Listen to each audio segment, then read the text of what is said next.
Hi, good morning, and welcome to today's edition of Reading 365. I am Wil Amy, and today I am going to actually act double duty. I will be your reader for today as well. Thank you for joining us. I'm glad that you could be with us. I hope that you will join us every day at 11 o'clock as we will be hosting Reading 365 until September 30th. Um, I have the pleasure today of, as I said, being both your host and your reader, and I made the executive decision to read this lovely gem. I Can Do It by Myself, written by Madison Stokes. And the pictures and illustrations are awesome. They are by Sheena Hithrow, which our fearless leader Floyd works a lot with. So I did want to give a nod to our lovely Madison, who is Floyd's daughter. And this book in particular is popular in my home right now because I have a 3-year-old who literally thinks she can drive. So, because she thinks she can do everything by herself, we are basically making sure that she understands the importance of practice so that she's doing things properly and well. And so, this little gem is fantastic. If you don't have this book, please reach out and try to get a copy. Again, this is I Can Do It by Myself by Madison Stokes. I'm going to try to hold it so you really just get the book and get right into it. I Can Do It by Myself. Look at that lovely tub. Oh yeah, this one was dedicated to Kennedy, which is also awesome. I can go to sleep myself. I can do it by myself. Isn't that lovely? Also take a note, she's actually falling asleep to My Glasses, which is another awesome book. So we'll discuss. I can wake up by myself. I can do it by myself. I can brush my teeth myself. I can do it by myself. Look at that toothpaste. Got to remember to turn that water off. Conserve some water there. I can comb my hair myself. I can do it by myself. And that definitely looks like Kennedy combing right there. Got some hair ties going. It's usually a lot going on when we're doing the hair. I can wash my face myself. I can do it by myself. Also one of her least favorite pastimes right now. I can button my shirt myself. I can do it by myself. She has done this also. Sometimes the buttons are misaligned, so that's where our practice comes in. I can beat the drum myself. I can do it by myself. She's excellent at noise, trust me. I can eat my food myself. I can do it by myself. This looks like a really healthy meal too. We got fruits and veggies.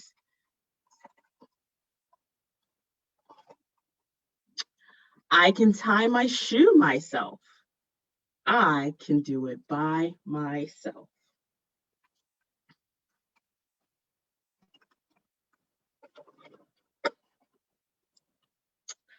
I can kick the ball myself. I can do it by myself. There she is, just kicking away. I can ride my bike myself. I can do it by myself.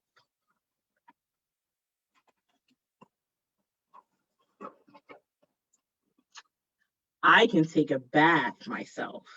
I can do it by myself. Looks like a good bath. I can read my book myself. I can do it by myself.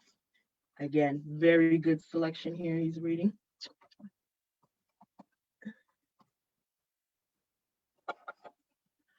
I can do it by myself. I can do it by myself.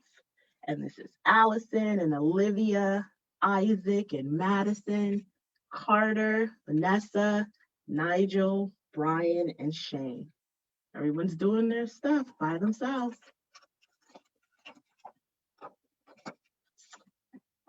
And the outro says, I love to do things by myself. It means that I am learning to be more and more independent. I am able to do things by myself because I practice doing them all the time. You too can do things by yourself if you practice. If there are things that you can't do, don't get frustrated. Take your time and keep trying. Eventually, you will be able to do it. Love, Madison. And I also like that on the back cover here, it says, I can tie my shoe myself. I can do it by myself. Name some things that you can do yourself. See that? I can do it by myself by Madison Stokes. So if you guys are watching and paying attention in the comments there, tell me some things that you can do by yourself. My 4-year-old, well, 3 going on 40, my 3-year-old, she tells me that she can read, which we're working on. She's kind of memorized some things. And then she tells me that she can obviously write her name by herself, which is a lot of letters that look like they know each other, but not always. So it's very important to keep practicing. Practice whatever it is you want to do in life till you're really, really good at it. And it's not just repetition, but you actually can do it on your own. One of my favorite things to do that I'm really good at is shopping. I'm also very into reading, as you can see. And I also like a lot of times now to do a little gardening. That's my new thing, trying to get a green thumb. So you just keep practicing until you get really good at it, and it comes to you second nature. And I also find that practice gives us a chance to, finesse the small and tweak the things that we don't like. So we're working on tying shoes now. And we're also working on turning the faucet off when we brush our teeth. That's big. So many things. And one of the things that I am hoping that you practice and continue to do is joining us at 11 a.m. So we will be here reading 365 until September 30th. You will get some great stories. You'll also get a chance to see some great illustration and meet some wonderful folks who volunteer with us. So I hope that you continue to join us. As I said, I just wanted to give a nod to Madison because she's in the background. And I just thought it was really cool that at the age of 3, when this book came about, she motivated and helped create this book. And at 3, she was, in that mode of knowing what it is she needed to practice doing. And it turns out that Madison is, in fact, an excellent writer. If you have not seen her article in Penn Live, please go there and check it out. And there are other books. So I just wanted to give a nod and say thank you, Madison, for inspiring my 3-year-old to do it by herself and to keep practicing and doing it well. So again, thank you for joining us for Reading 365. I hope that we'll see you here tomorrow, 11 o'clock. I won't be here, but I'll be watching. And as I said, just comment away. Let me know what it is that you've been practicing, things that you're making a habit and doing really well by yourself. Thanks again, everyone. Have a wonderful Sunday.